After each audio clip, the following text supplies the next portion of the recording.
Hello, it's 10 a.m. on Tuesday, the 3rd of March. You're tuned in to our mid-morning newscast here on ARIRANG TV. It's wonderful to have you with us on this rather gloomy day here in Seoul. I'm Mark Broome. Let's take a look at the headlines. President Park Geun-hye seals a number of economic cooperation deals with Kuwait as she looks to cement Korea's foothold in the Middle East. The Korean leader heads to Saudi Arabia today. A Korean-Canadian pastor has failed to return from a humanitarian mission to North Korea, raising fears he may have been detained in the country. Plus, a large-scale military operation has been launched in a bid to recapture the Iraqi town of Tikrit, which fell under the control of Islamic State militants last summer. But we start with the latest on President Park's tour to the Middle East. On the first stop of her four-nation trip, the Korean leader secured a deal that will boost Seoul's economic cooperation with Kuwait. Our Chae-sun, who is travelling with the president, filed this report from Kuwait City. Kuwait, sitting on the northern edge of the Arabian Peninsula, is Korea's #2 supplier of both crude oil and liquefied petroleum gas. But like other Middle Eastern countries, Kuwait is seeking ways to reduce its dependence on petroleum by diversifying its industries. Meeting the Kuwaiti Amir for the first time, President Park Geun-hye said Kuwait's diversification initiative is very similar to our economic plan in that they both aim to build new growth engines through creativity and innovation. The two sides signed a deal in which the state-run Korea Electric Power Corporation will supply power-deficient Kuwait with its smart grid technology system that can store renewable energy to meet the rising demand. This latest initiative will help Korea export energy to the region for a change. With the signing of other deals to send experts and share know-how, Seoul has opened the door for Korean companies to partake in Kuwait's national infrastructure projects. One Korean consortium anticipates winning more than half of Kuwait's $14 billion refinery project in the first half of this year, while other Korean firms are looking to win bids in a $22 billion subway construction venture. Responding to President Park's request to support Korean firms in that respect, the Kuwaiti Amir said he looks forward to their active participation in Kuwaiti projects. Kuwait is the only Gulf nation that has a North Korean embassy, and there are some 4,000 North Korean workers residing here. So it was important that President Park secured greater cooperation with Kuwait on resolving the North Korean nuclear issue and bringing stability to the Korean peninsula. Chae-sun, ARIRANG News, Kuwait City. Now to a rather worrying development. A Korean-Canadian pastor has failed to return from a humanitarian mission to North Korea, raising fears he could be being held against his will in the country. Reverend Im Hyun-soo has been missing for more than 1 month now. Im's church says he was a man who just wanted to help the North Korean people. Hwang Sang-hee reports. It wasn't his first visit to North Korea. Korean-Canadian pastor Reverend Im Hyun-soo had made numerous trips to oversee a nursing home, a nursery, and an orphanage in North Korea's northeastern city of Rajin. That's why his Toronto-based Light Korean Presbyterian Church wasn't initially worried when they lost contact with him. After last hearing from Im on January 31st, the church expected him to be out of contact until February 4th. When Im didn't contact them, members of the church waited another 21 days to allow for a possible Ebola quarantine. North Korea's anti-Ebola measures require foreign visitors to be placed under quarantine for 3 weeks. Im had been involved in a variety of missionary projects in North Korea for more than 20 years. The Canadian government says consular officials are in contact with Im's family, but declined to comment on Im's situation. North Korea takes a hard line against religion of any sort, seeing it as a threat to the ruling Kim dynasty. While a UN report estimates up to 400,000 of North Korea's 24 million population are Christians, that number is impossible to verify because none of them can freely practice their religion.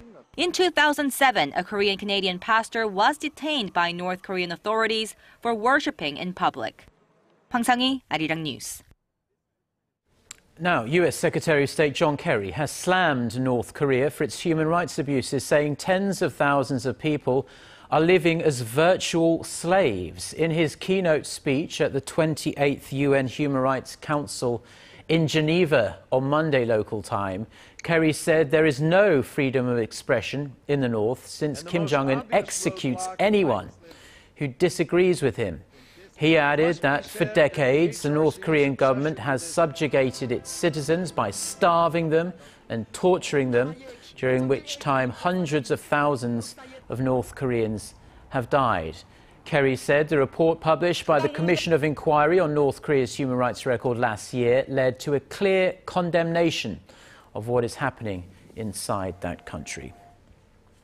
The US government has stressed that its stance on the historical tensions in Northeast Asia remains the same as it has been for a while. This after US Undersecretary of State Wendy Sherman last week said political leaders should not exploit nationalist feelings and, quote, earn cheap applause by vilifying a former enemy. The remarks were seen as being directed squarely at South Korea and China, who criticized Japan for denying its wartime atrocities.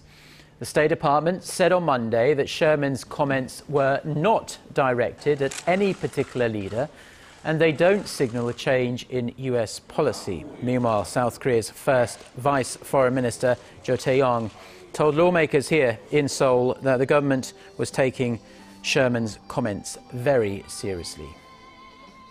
A Japanese historian has published a book on the forced mobilization of Koreans during Japan's colonial rule of the country.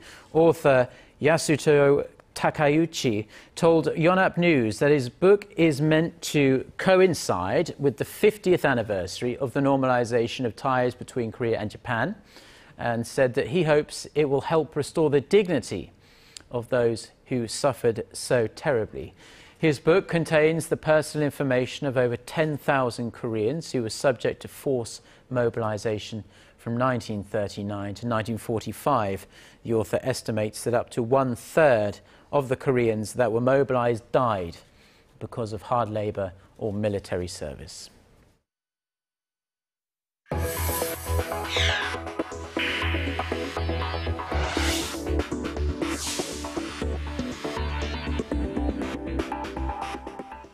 Korea's ruling and main opposition party have finally agreed to pass a comprehensive anti-corruption bill. Once signed into law, public officials could potentially be hit with up to 3 years behind bars if they take money or valuables worth more than 1 million Korean won, that's roughly $900 from one person in one go, and it won't matter if it's in exchange for favors or related to their work in any way. The bill's passage had been held up for a while amid wrangling over the fine-tuning of the details. The law will also include a public official's spouse, but not their immediate and extended family members. The parties also decided to allow a 1.5-year grace period for enforcement of the law from the date of its passage, as proposed by the government. Now, exciting news for fans of Samsung, because the Korean company has unveiled its latest Galaxy smartphones, the S6 and S6 Edge. They are thinner, made of glass and real metal, and can be charged wirelessly. Our Shin Se-min reports. Could this be a game changer for Samsung Electronics? The specifications certainly do seem to make a strong case for that. Introduced Sunday at the Samsung Unpacked event ahead of the Mobile World Congress in Barcelona, the brand new Samsung Galaxy handsets have a better grip on both design and composition. These are the most advanced powerful smartphones in the world, with capabilities no other phone can match. No other phone can match. But that's not all. To use a technical engineering term, they also look really cool.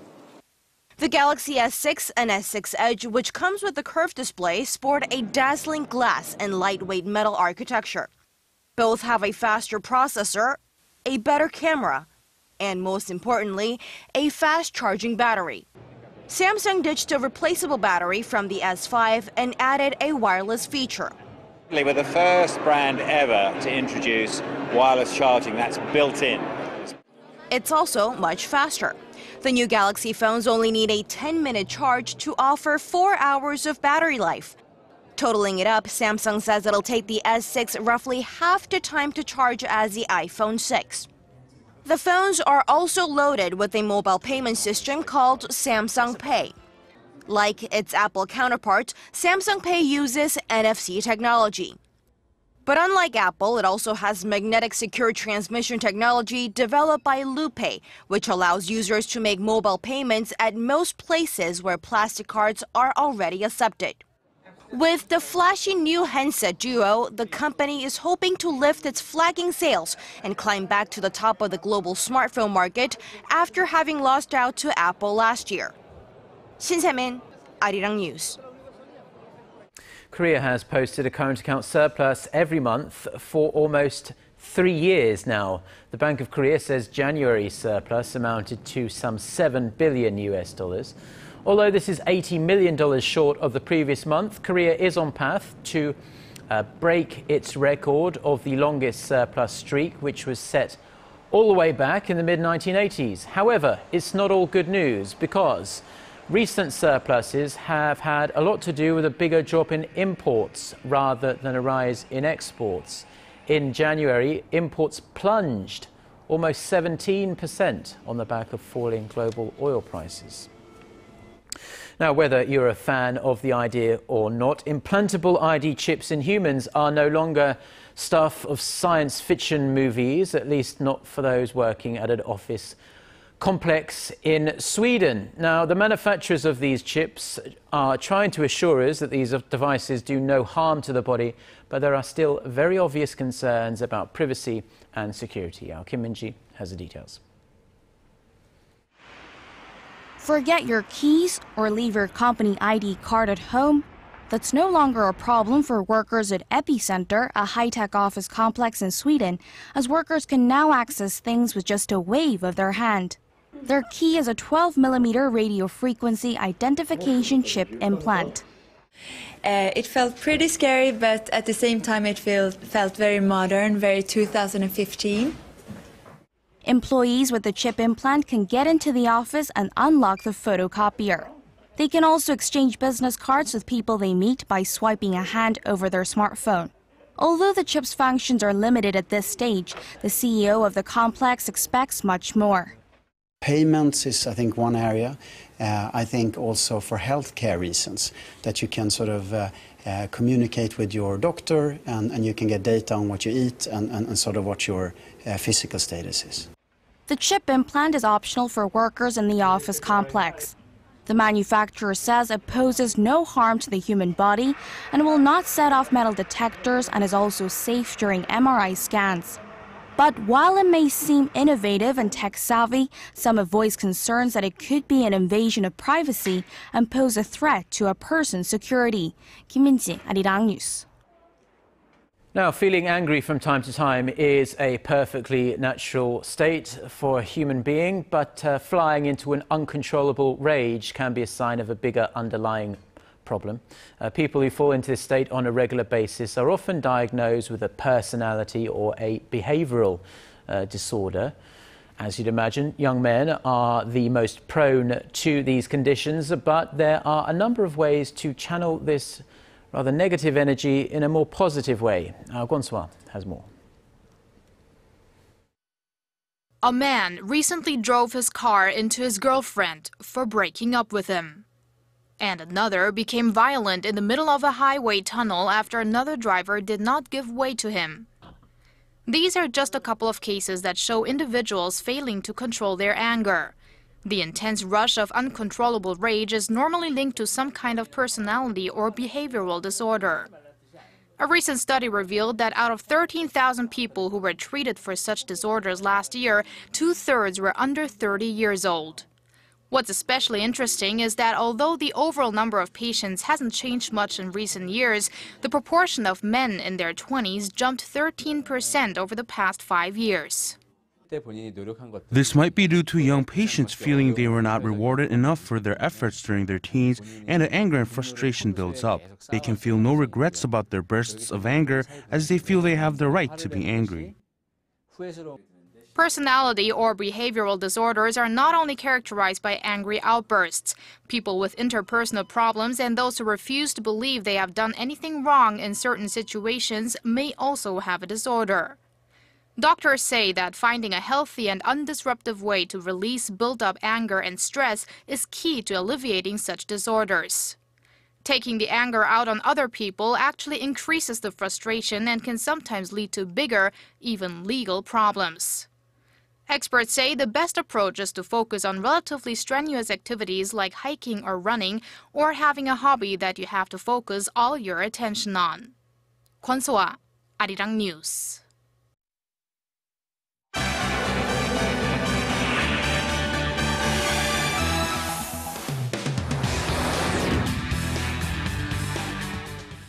A major offensive is underway in Iraq to take back the strategically important city of Tikrit from Islamic State militants. For more on this and other global stories, we connect to Eunice Kim at the News Center. So, Eunice, Iraqi forces are pushing deep into this heartland in an operation that importantly involves both Sunni and Shia troops. That's right, Mark. This is a massive operation reportedly made up of some 30,000 fighters entering the Sunni stronghold town of Tikrit, which had fallen to Islamic State militants in their lightning advance, you'll remember, last summer. State-run TV said troops and militia were approaching Tikrit from several fronts, backed by Iraqi airstrikes from the air and artillery on the ground.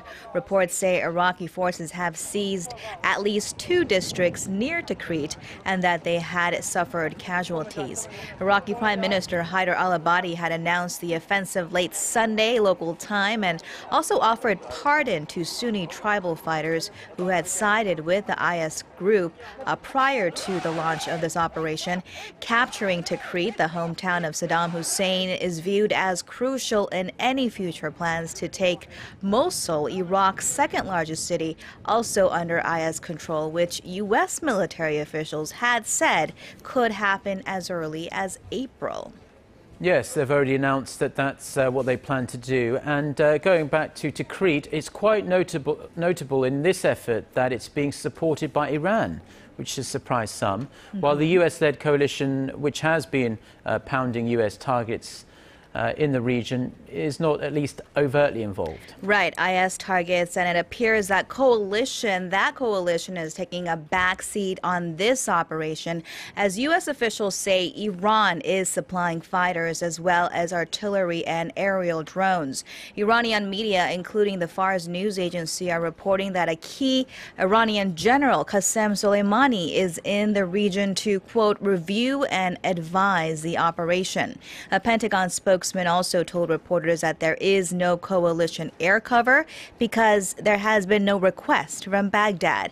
And one spokesman for the Iranian-based militia fighting around Tikrit did phone in to Bloomberg, saying that he didn't trust the U.S.-led coalition because it has, quote, never decisively ended any battle, Mark. Strong words indeed. Now let's switch gears a bit and turn our eyes to Forbes magazine. It has released its annual rich list. It's that time of the year again. And the wealthiest, by no huge surprise, I guess, was Bill Gates. And he's taken the #1 spot now.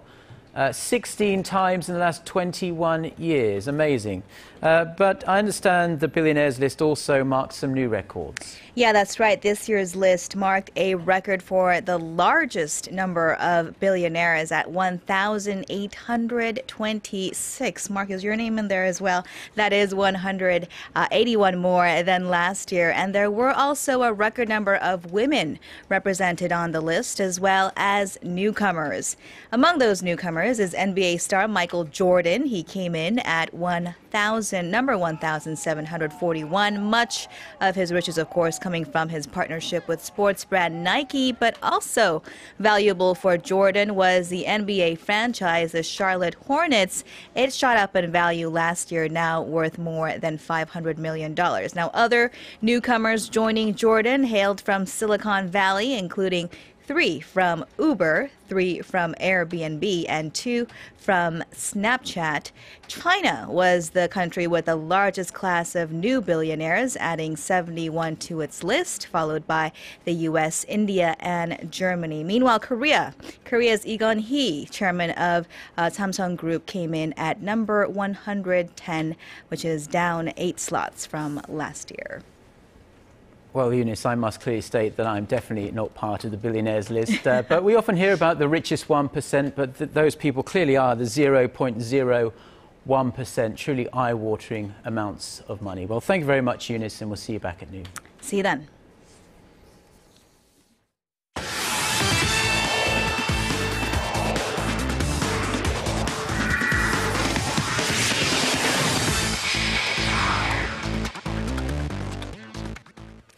And a good Tuesday morning to you all as we kick things off with the Korean national football team, as manager Uli Stilicke is set to return to Korea after his well-deserved vacation. And once he returns, it's busy for the head coach. Now, with the 61-year-old vacationing in his home in Spain, he's set to return on Wednesday in time for the 2015 K-League Classic season, which will kick off on Saturday. And with his return, he'll be attending the opening match between the Jeonbuk Hyundai Motors and Seongnam FC, where he's expected to find more hidden talents in the domestic league. Meanwhile, the national team is set to gather on the 23rd and play Uzbekistan on the 27th, followed by New Zealand on the 31st. Now, speaking of which, with the 2015 K-League Classic season kicking off on Saturday, just like I mentioned, the focus is on which teams are the favorites going into the new season. But according to experts, it's a new season, but the same teams expected to win it all. Now, with the domestic football experts choosing their picks for the early season favorites for the 2015 K-League Classic season, the consensus are the Jeonbuk Hyundai Motors, who claimed the league title last season, and the Pohang Steelers. Now, despite losing some key players, Jeonbuk still boasts a deep squad, while Pohang strengthened their team by signing a foreign player, something they haven't done in the past few seasons. Meanwhile, Seongnam, Incheon, Daejeon, and Gwangju are expected to be the bottom 4 teams this season. Now, we've seen the Korean dominance early on in the 2015 LPGA season, so it's no surprise that we're seeing so many Koreans in the top 10 world rankings, especially with Amy Yang claiming the Honda LPGA Thailand this past weekend. Now, with Amy Yang claiming her first LPGA Tour title in 17 months, she jumps up 6 spots and is now ranked 10th in the latest world rankings, becoming the 4th Korean in the top 10 rankings this season. With Lydia Ko holding on to her top spot, Park Geun-hye remains in second, with Kim Hyo-ju jumping up 1 spot to 7th, while Yu So-yeon dropped down to 8th as the Koreans claim 3 victories in the 4 LPGA Tour events so far this season. Now, while the Koreans are crushing competition in the LPGA, Pittsburgh Pirates slugger Kang Jung-ho has been crushing baseballs during spring camp. And earlier today, he got first chance at showcasing his power in the team's first inter-squad game. Now, with Kang Jung-ho hitting 3rd and playing shortstop in this game, he gets 1 at-bat and goes hitless before being pulled out of the game in the 4th inning. But he did make a defensive play at short, getting a ground out in the 1st inning as he's set to play his first full spring training game against the Toronto Blue Jays on Wednesday. And that's going to wrap it up for me. This has been SJ. Have a great rest of the day and see you guys again for your sports needs.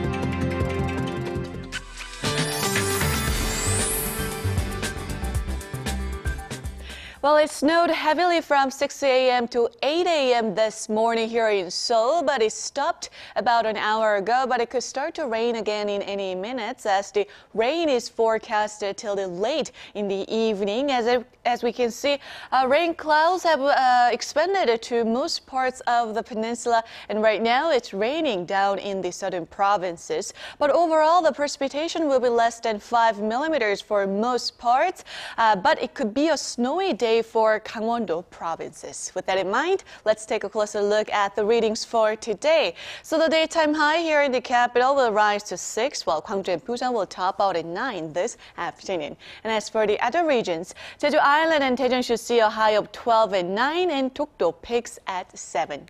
Well, that's all for the weather. Have a wonderful day.